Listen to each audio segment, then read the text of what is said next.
সে অনেক দিন আগের কথা।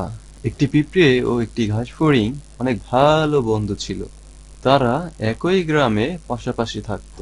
পিঁপড়েটি সারাদিন ঘুরে ঘুরে খাবার সংগ্রহ করত, খাবারগুলো সংগ্রহ করে নিজের বাসায় নিয়ে রাখত। আর অন্যদিকে ফড়িংটি সারাদিন শুধু আনন্দ করত, সারাদিন গান গাইতো আর আরামে থাকতো, কোনো কাজ করতো না, অলস থাকতো।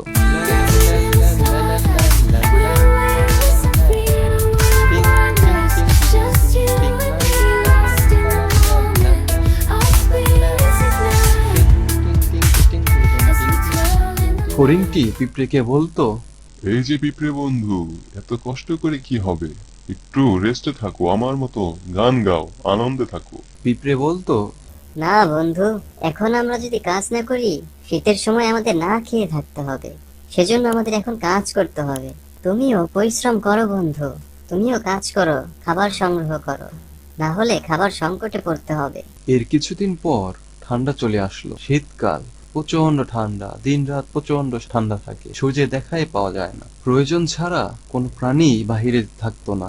এ সময় ফড়িংটি শুষ্ক মৌসুমে খাবার সংগ্রহ না করায় এখন না খেয়ে থাকতো। এখন সে বুঝতে পেরেছে পিঁপড়ে বন্ধুর কথা না শোনার ফল।